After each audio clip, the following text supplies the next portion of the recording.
Selamat berjumpa lagi para mahasiswa. Saya Dian Mardisa Fitri. Hari ini saya akan menyampaikan materi mata kuliah analisis biaya. Kita masuk pada minggu keempat, yaitu masuk pada pembahasan cost volume profit analysis atau analisis biaya, volume, dan profit. Capaian pembelajaran mata kuliah kita hari ini adalah mahasiswa mampu merumuskan solusi dengan menganalisis biaya, volume, dan laba untuk produk tunggal dan jamak, beserta sensitivitas terhadap perubahan biaya variabel, biaya tetap, harga, maupun volume terhadap laba. Teman-teman sekalian, saya akan mulai dari analisis biaya total yang akan saya bandingkan nanti dengan analisis biaya marginal. Dalam analisis biaya total, perencanaan laba yang didasarkan atas biaya total itu bisa saja terjadi kekeliruan dalam perhitungan. Nah, dengan adanya informasi yang keliru, maka bisa jadi keputusan manajemen itu tidak akan tepat. Sehingga kita harus pelajari dulu apakah memang fenomena ini benar gitu ya. Jadi seperti apa contohnya? Saya memiliki ilustrasi mengenai analisis biaya total. Ini datanya misalnya seperti ini ya. Kita punya data penjualan sebesar 120.000, kemudian ini biaya bahan, biaya buruh, biaya umum pabrik. Nah, dari sini kita dapat totalnya 75.000 ya, kemudian ada biaya pemasaran, biaya umum administrasi, dan total seluruh biaya adalah 110.000. Jadi dengan data yang seperti ini, kita berarti mendapatkan laba sebesar 10.000. Baik. Nah, jika sebagaimana gambaran yang tadi disampaikan, ya, jika kita buat analisis biaya persatuannya, maka kita akan dapatkan sebagai berikut, teman-teman. Misalnya satuan harga yang terjual adalah 100.000 unit, ya. Kemudian harga penjualan persatuannya adalah 1.200. Maka biaya persatuannya adalah 1.100 per unit. Jadi kita mendapatkan laba Rp100 per satuan barang. Nah, dengan hitungan yang sama, seandainya satuan barang yang terjual adalah 80.000 unit, tentu laba total yang akan kita peroleh adalah 8 juta. 8 juta ini kita dapatkan dari nilai penjualan 80.000 unit, kemudian dikali dengan harga jual per unitnya, ya, dikurangi dengan jumlah yang terjual, dikalikan dengan harga biaya per unitnya. Jadi 96 juta dikurangi 88 juta, jadi kita akan mendapatkan laba sebesar 8 juta rupiah. Baik, teman-teman, mudah-mudahan di sini bisa dipahami. Saya lanjutkan ke slide berikutnya. Sebelumnya, kita sudah belajar mengenai sifat-sifat biaya. Nah, pengetahuan kita mengenai sifat-sifat biaya tadi, itu bisa kita gunakan untuk melakukan analisis biaya marginal. Nah, seperti apa analisis biaya marginal itu? Jadi, ketika kita melakukan analisis biaya marginal, kita akan memisahkan biaya menurut sifatnya, yaitu yang pertama adalah biaya variabel, dan yang kedua adalah biaya tetap, di mana di sini perbedaan sifatnya adalah kalau biaya variabel, dia akan berubah besarnya menurut jumlah produksi atau jumlah penjualannya. Sedangkan biaya tetap tidak tergantung pada besarnya produksi atau besarnya penjualan sampai pada tingkat tertentu. Nah, kalau kita gambarkan dalam grafik, biaya tetap akan seperti ini bentuknya. Jadi dia akan tetap berapapun volumenya, di mana P ini adalah biaya tetap pada kapasitas produksi yang sudah kita tentukan. Nah, sedangkan untuk biaya variabel, kalau kita gambarkan grafiknya menjadi seperti ini.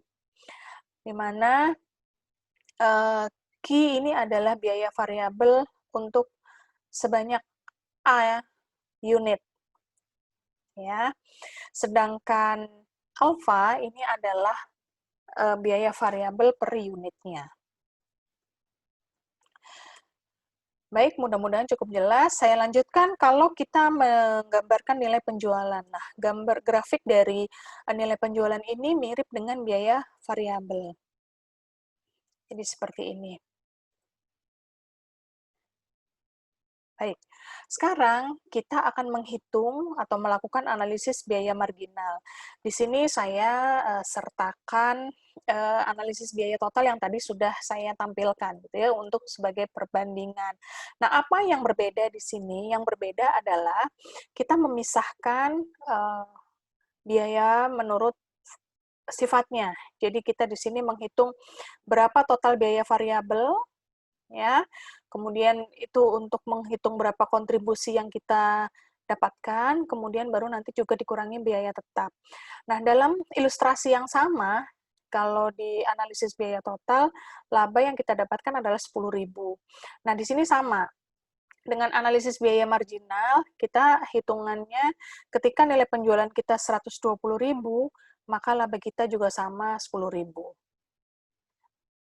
Baik, mudah-mudahan sudah cukup jelas perbedaannya. Saya lanjutkan ilustrasinya. Misalkan satuan barang yang terjual adalah 100.000 unit, maka perincian biaya satuannya adalah seperti ini. Ya, kita dapat bahwa harga jual persatuannya 1.200, biaya variabel persatuannya 830 dari data sebelumnya, di slide sebelumnya. Oleh karena itu, kita mendapatkan kontribusi sebesar 370 per unit, dan biaya tetap per unitnya adalah 270, sehingga laba per unitnya adalah Rp100. Nah, ini cocok dengan hitungan yang pertama tadi, bahwa kalau kita bisa menjual 100.000 unit, maka laba per unit yang akan kita dapatkan adalah sebesar Rp100. Nah, sekarang kita rubah ilustrasinya.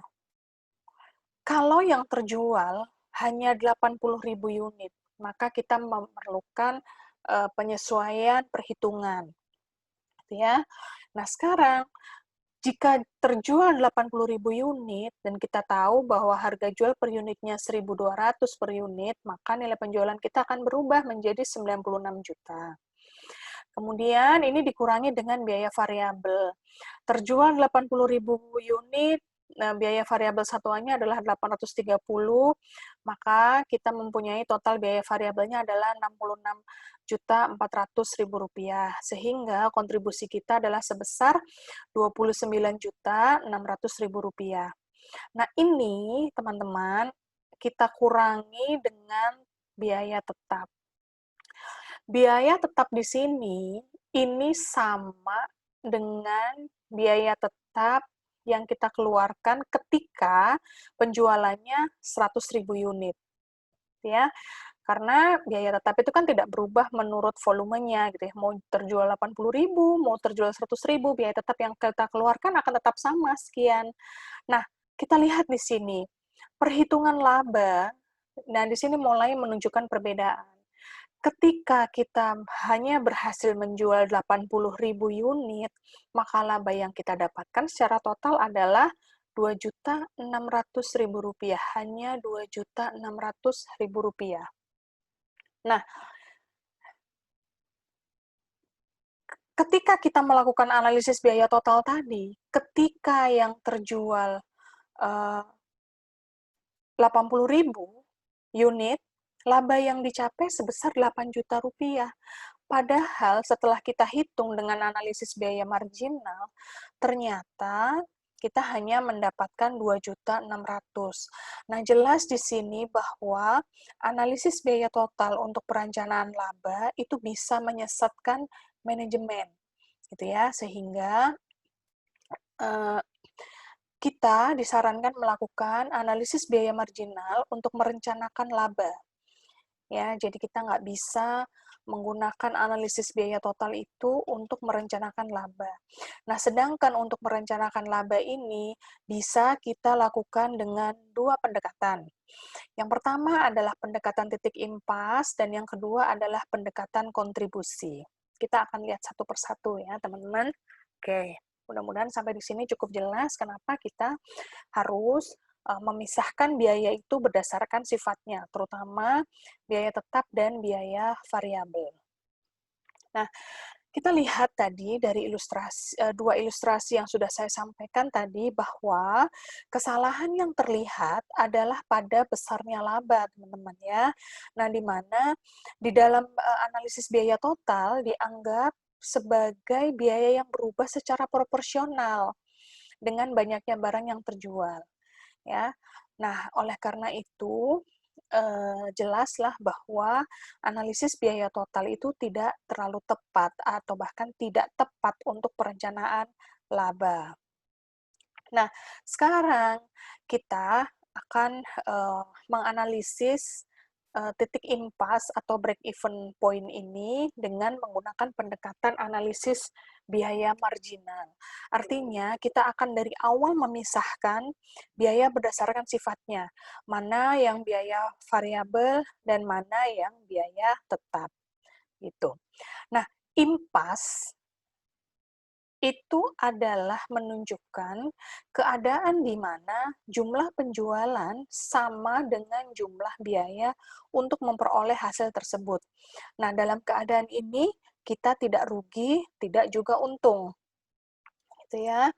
Nah, laba itu akan kita peroleh apabila produksi dan penjualannya di atas titik impas. Oke, dan ini adalah target kita. Nah, cara ini itu digunakan jika perusahaan hanya menghasilkan satu macam barang atau beberapa macam barang dengan bauran penjualan yang konstan. Nah, tentu ini penuh dengan asumsi ya teman-teman, karena kadang-kadang kita juga menemukan bahwa ada perusahaan bisnis itu tidak hanya menjual satu macam barang, atau bahkan bauran penjualan dari beberapa barangnya itu berubah-ubah begitu. Jadi perhitungan titik impas ini memang banyak sekali asumsi yang membuat dia tidak terlalu fleksibel. Tetapi tetap saja break even point itu tetap menjadi patokan kita untuk menentukan apakah kita sudah di dalam keadaan yang aman, artinya mendapatkan laba atau tidak, gitu. Ya. Nah, saya lanjutkan di sini. Ini adalah rumus umum yang bisa kita pakai. Perhatikan di sini, saya akan tandai L itu adalah laba, teman-teman ya. Kemudian P ini adalah penjualan, BV sebagaimana yang kita sepakati ini adalah biaya variabel. BT ini adalah biaya tetap. Nah, kita bersepakat ya, teman-teman, kalau hurufnya besar, maka itu adalah total. Jadi, ini adalah nilai penjualan total, sama dengan total biaya variabel, ditambah dengan total biaya tetap, ditambah dengan laba. Loh, tadi katanya impas, kalau titik impas itu nggak dapat laba, kenapa ini ada laba? Nah, di sini teman-teman ya, kalau kita mau menganalisis titik impas, maka labanya 0. Ya, tapi kalau kita merencanakan laba, rumusnya sama, tapi labanya ini kita ganti dengan berapa target laba yang kita inginkan. Gitu ya, teman-teman ya. Jadi rumusnya sebenarnya sama aja. Nah, demi kepraktisan saya tampilkan saja gitu ya, langsung dengan rumus laba.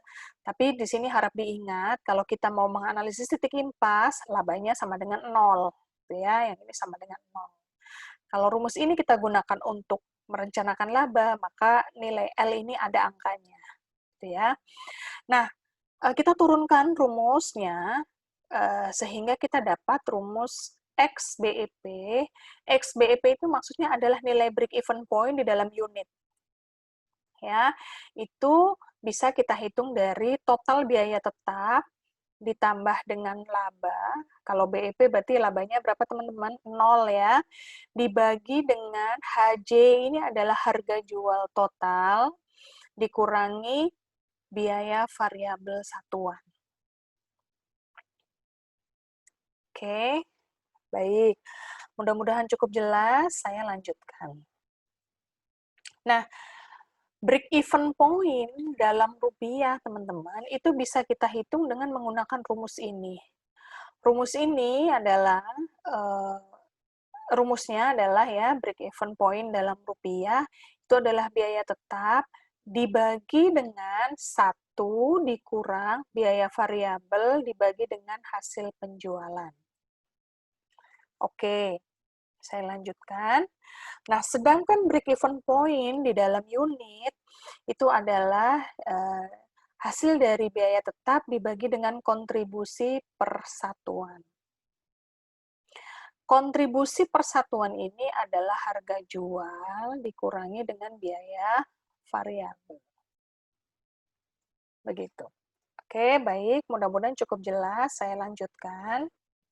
Nah, ini adalah rangkuman notasi yang kita gunakan. P besar itu adalah penjualan, HJ atau P kecil itu adalah harga jual atau penjualan per unit, BV besar itu adalah total biaya variabel, karena hurufnya besar maka ini adalah total, kalau BV kecil adalah biaya variabel satuan. BT juga seperti itu, kalau hurufnya besar, ini adalah total biaya tetap, kalau hurufnya kecil adalah biaya tetap satuan. X adalah jumlah unit. Bersepakat ya teman-teman? Oke, baik. Saya lanjutkan. Nah, selain dengan rumus yang tadi sudah kita bahas, kita bisa juga menghitung break even point itu dengan menggunakan pendekatan margin kontribusi. Nah, rumus yang kita kenal, yang pertama adalah contribution margin per unit atau CMU.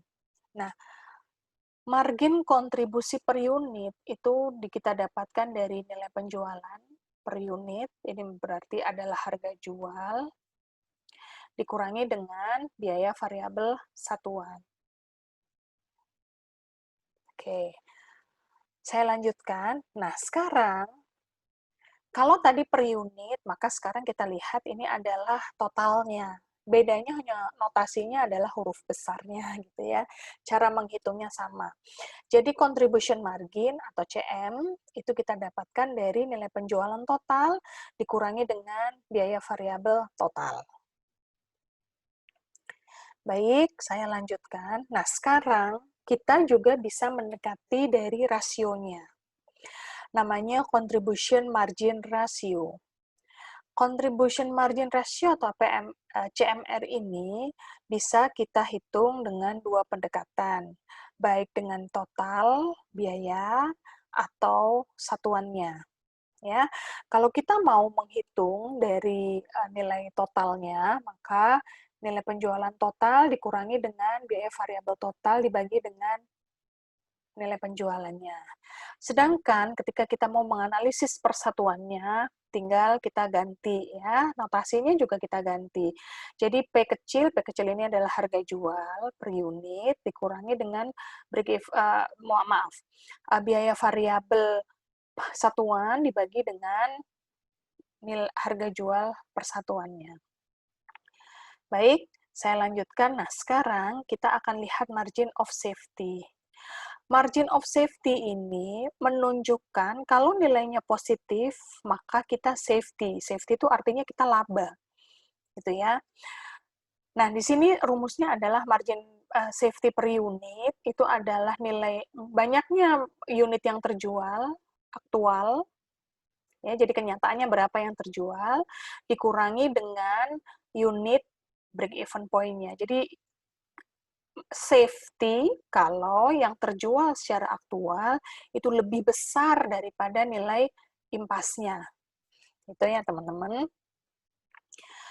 Atau kalau kita juga bisa melihat dari nilai penjualannya.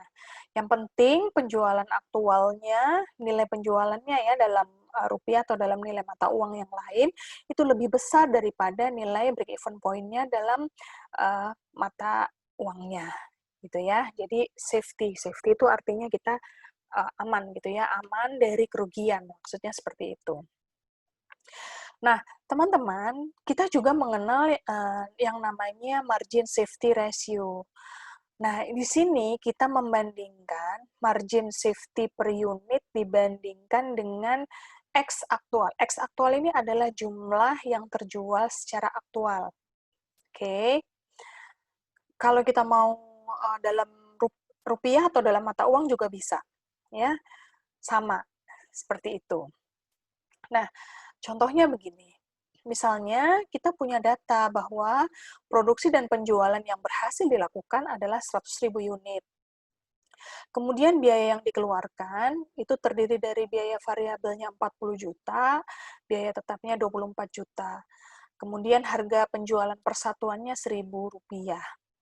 Nah, sekarang kita akan menghitung berapa break-even point-nya di dalam rupiah. Kita masukkan rumus yang tadi sudah kita bahas ya. Ternyata kita mendapatkan bahwa break-even point dalam rupiahnya sebesar 40 juta. Gitu ya. Kemudian dalam unit seperti apa? Dalam unit ternyata 40.000 unit. Gitu ya. Ini dari rumus yang kita turunkan tadi, teman-teman. Oke. Nah, kalau kita gambarkan grafik biaya totalnya akan seperti ini. Ya. Ini adalah biaya total. Ya. Kemudian ini adalah biaya tetap. Biaya total ditambah biaya tetap ditambah dengan variabel ini adalah biaya total. Nah, sekarang kita lihat bagaimana kita menggambarkan secara grafis titik impas ini atau break even point. Kita akan tetap pakai grafik yang sama ya tadi ya, grafik biaya total. Nah, sekarang kita plot nilai penjualan kita. Seperti ini ya. Nah, perpotongan antara penjualan dengan biaya total, inilah yang namanya break-even point. Oke. Nah, sekarang kita lihat. Yang diarsir pink, ini adalah daerah rugi. Karena apa? Karena biayanya masih lebih besar daripada penjualan. Nah, begitu melewati titik impas, grafik penjualan, garis penjualan ini mulai di atas biaya total, sehingga yang hijau ini kita sebut sebagai daerah laba. Nah, seperti itu teman-teman. Ya. Nah, ini menunjukkan margin of safety tadi, contribution ratio tadi, margin kontribusi tadi. Ya, seperti itu. Nah, teman-teman, ada banyak sekali asumsi dalam penerapan break-even point. Ya, yang pertama, biaya tetap itu nggak boleh berubah-ubah. Kemudian, biaya variabel bervariasi dalam perbandingan yang konstan. Harga penjualan persatuannya harus konstan. Kemudian, hanya untuk satu macam barang saja, atau kalau lebih dari satu macam, maka perbandingan penjualannya harus konstan. Jadi, bauran penjualannya harus konstan. Kemudian, hubungan antara biaya tetap dan biaya variabel tidak bervariasi. Dan yang terakhir adalah ada kesesuaian antara produksi dan penjualan. Kita lihat satu persatu, teman-teman. Asumsi ini sangat ketat, gitu ya, sehingga kadang-kadang kita merasa bahwa perhitungan break-even point ini tidak fleksibel, gitu ya. Tetapi ini tetap bisa kita lakukan sebagai perkiraan, gitu ya. Perkiraan dalam bisnis kita, gitu ya. Nah, sekarang kita akan bahas bagaimana sih sebetulnya ketika kita menganalisis break-even point ini dengan menggunakan pendekatan kontribusi. Nah, kita ingat lagi bahwa kontribusi itu adalah selisih antara nilai penjualan dengan seluruh biaya variabel. Nah, ini adalah contoh perhitungan kontribusi persatuan barang.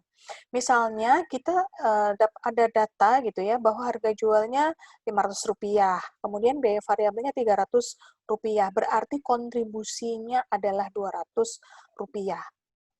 per satuan barang. Baik.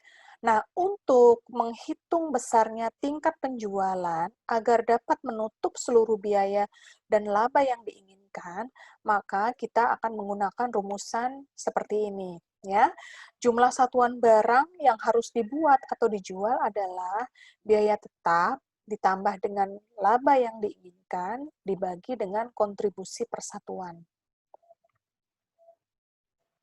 Baik, mudah-mudahan cukup jelas. Saya lanjutkan di sini. Nah, kalau kita punya data gitu ya, kalau ternyata biaya tetapnya adalah 7,5 juta, kita ingin laba 4,5 juta, maka dari persoalan yang tadi, berapa banyaknya jumlah satuan barang yang harus kita buat atau kita jual?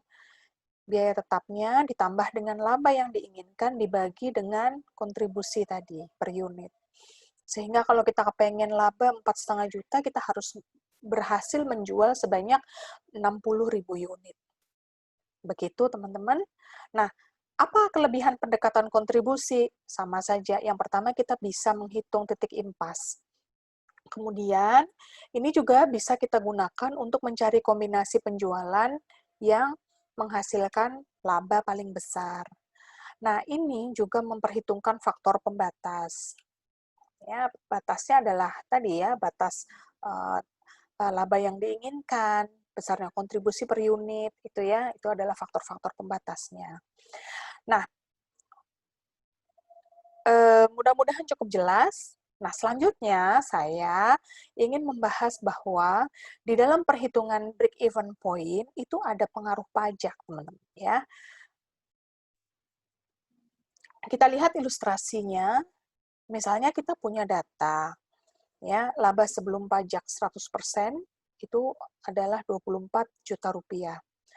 Ketika ada pajak 40%, 40% dari Rp24 juta, maka kita mendapatkan laba bersihnya adalah Rp14.400.000.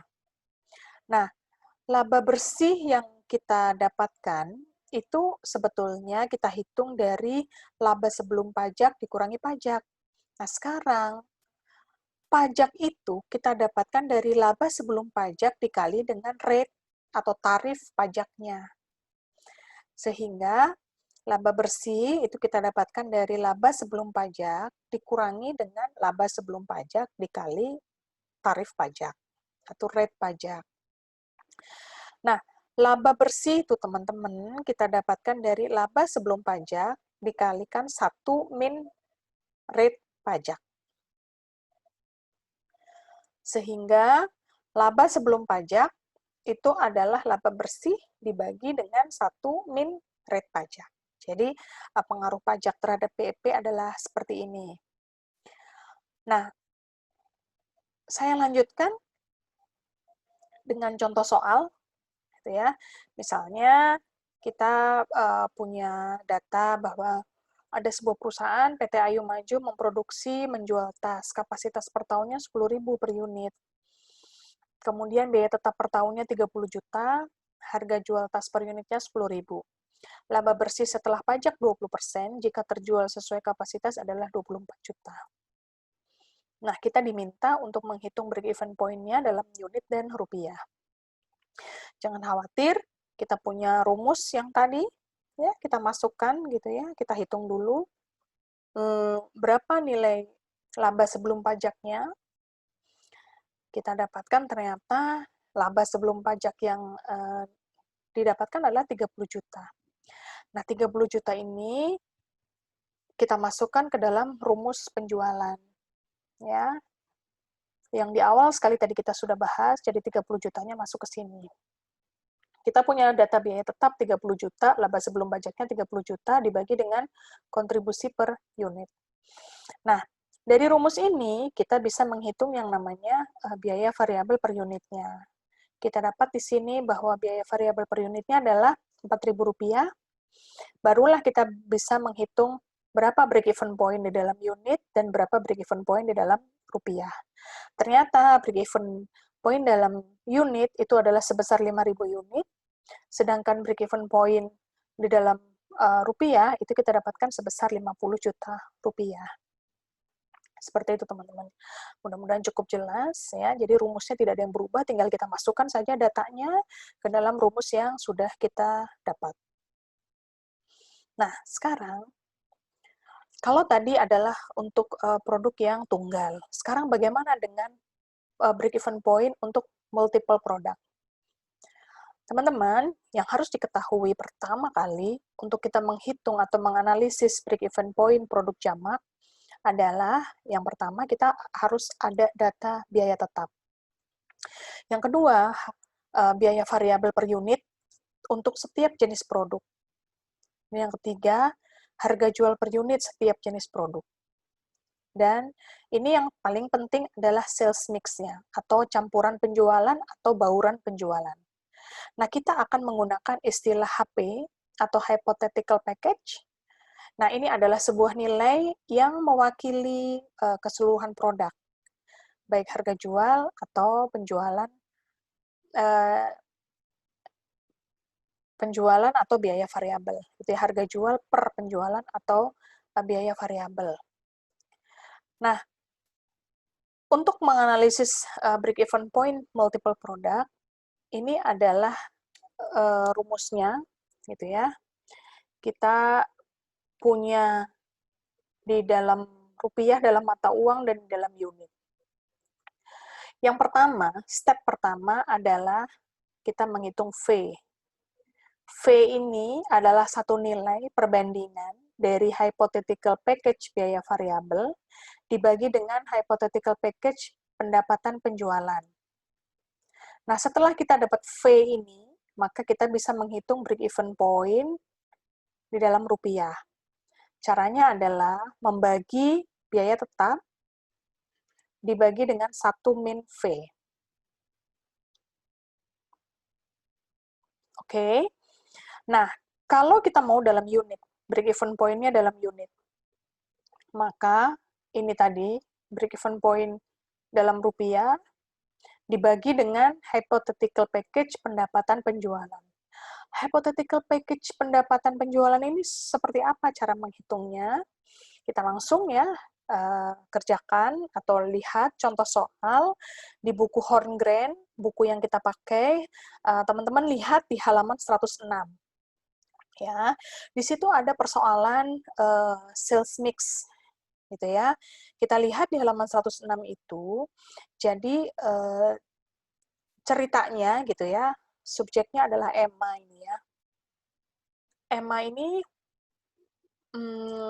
akan menjual paket gitu ya, test prep package, jadi paket buku untuk preparation untuk tes gitu ya, 2 macam ya, GMAT Success sama GRE Guarantee. Gitu ya. Jadi ini 2 produk yang dia jual ya, 2 produk yang dia jual. Nah, dia mengharapkan bahwa GMAT Success ini nanti akan terjual sebesar 60 unit dan GRE-nya sebesar 40 unit. Kemudian nilai penjualannya untuk masing-masing, untuk GMAT ini $200 dan untuk GRE-nya $100 per unit. Kemudian data biaya variabelnya untuk GMAT-nya 120 dan GRE-nya adalah $70 per unit. Jadi kita punya kontribusi 200 dikurangi 120, ini kontribusi marginnya untuk GMAT-nya $80 dan kontribusi untuk GRE-nya adalah $30 per unit. Kemudian ada data fixed cost sebesar 4.500 dan labanya adalah 1.500. Gitu ya. Baik. Nah, kita akan melakukan analisis BEP. Cerita yang tadi panjang, teman-teman, kita sederhanakan dengan tabel ya. Pertama, yang harus kita ketahui adalah sales mix-nya. Sales mix-nya kan 60/40. Itu kita sederhanakan menjadi 3/2. 3 untuk GMAT dan 2 untuk GRE. Ya, kita akan lihat biaya tetapnya 4.500 dan laba yang diharapkan adalah $1.500. Kemudian kita buat tabel seperti ini. Tabel ini memudahkan kita sekali ya, sangat memudahkan. Nah, kita lihat ini harga jual per unit dan biaya variabel per unit. Untuk GMAT-nya 200, biaya variabel per unit untuk GMAT-nya 120, sedangkan untuk GRE adalah 100 dan 70 dolar gitu ya. Nah, sekarang perhatikan teman-teman. Langkah pertama adalah kita menghitung V, nilai V ini. V ini sekarang untuk memudahkan adalah kita perhatikan sales mix-nya. 3, 2. Di sini kita taruh 3, 2. 3, 2. Rumus V yang saya sampaikan tadi adalah hypothetical package biaya variabel per unit dibagi dengan hypothetical package harga jual per unit. Jadi yang di atas ini, kita lihat ini untuk GMAT dulu ya. Ini di sini 120, masukkan ke sini. Di sini 70, masukkan ke sini. Sehingga kita punya 3 kali 120 ditambah 2 kali 70. Oke, mudah-mudahan cukup jelas. Saya ganti warna ya, supaya ada perbedaan gitu ya. Nah, sekarang, bauran pemasarannya kan kita udah tulis ya di sini 3 dan 2. Ini dibagi dengan hypothetical package harga jual 200, kita masukkan ke sini. Di sini 100 untuk GRE, kita masukkan sini. Oke, kita hitung, kita mendapatkan nilai V sebesar 0,625. Oke, baik teman-teman, mudah-mudahan cukup jelas di sini. Baik, kita sudah dapat nilai V, maka step yang kedua adalah kita menghitung nilai BEP. Nilai BEP tadi teman-teman, saya sudah sampaikan bahwa rumusnya adalah biaya tetap, ini ya, biaya tetap, dibagi dengan 1 min V. V-nya ini 0,625, sehingga break-even point dalam satuan mata uang adalah $12.000. Baik, mudah-mudahan cukup jelas di sini. Lalu kita hitung step yang ketiga. Step yang ketiga adalah menghitung break-even point di dalam unit. Caranya adalah break-even point dalam rupiah dibagi dengan hypothetical package harga jual. Ya, sama di sini ya. 3 kali 200 ditambah 2 kali 100.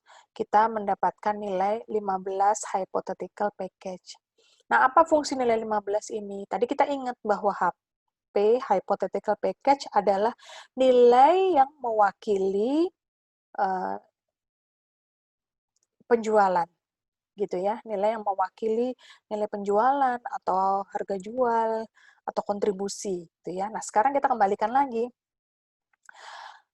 Ini adalah sales mix tadi, ya, ini, ya.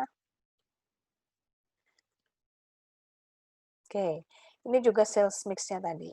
Oke, GMAT itu sales mix-nya 3 kali 15 HP. Berarti untuk dapat break-even point, EMA tadi harus menjual sebanyak 45 unit GMAT preparation test dan menjual 30 unit GRE preparation test. Oke, mudah-mudahan cukup jelas di sini teman-teman ya. Cara ini adalah cara yang lebih sederhana daripada kita melakukan substitusi. Ya, dengan perbandingan itu kadang-kadang kita salah kalau kita nggak teliti gitu ya. Cara ini dengan hypothetical package ini lebih memudahkan kita. Oke. Nah, tadi katanya mau laba $1.500, maka kita sudah masuk nih ke dalam bab perencanaan laba. ya. Kita ingin labanya EMA ingin labanya $1.500. Berapa yang harus dijual itu persoalannya, ya. Nah, di sini kita akan menghitung nilai penjualannya. Ini adalah biaya tetap ditambah dengan laba, ya. Ini BT ditambah dengan laba. Kalau break even point, labanya kosong, 0. Kalau untuk merencanakan laba, labanya ada, gitu ya. Dibagi dengan 1 min V, teman-teman. 1 min V kita tadi adalah 0,625, sehingga kalau mau dapat laba 1.500, kita harus bisa, atau EMA ini harus bisa menjual 16.000 dolar, gitu ya. $16.000 itu didapatkan dari volume penjualan berapa, gitu ya. Ini turun ke sini sebagai nilai penjual break even point, nilai penjualan dibagi dengan hypothetical package harga jual tadi, ya. Kita dapat ternyata 20 HP. Nah, 20 HP itu berapa unit sih? Kita kalikan dengan sales mix-nya. Sehingga kalau mau laba 1.500 itu harus menjual GMAT-nya 60 unit dan GRI-nya 40 unit. Begitu teman-teman, mudah-mudahan cukup jelas di sini, ya. Baik, sekian materi kita hari ini. Kita akan lanjutkan diskusinya di kelas, gitu ya. Terima kasih atas perhatiannya. Mohon maaf jika ada kekurangan, dan sekian. Assalamualaikum warahmatullahi wabarakatuh.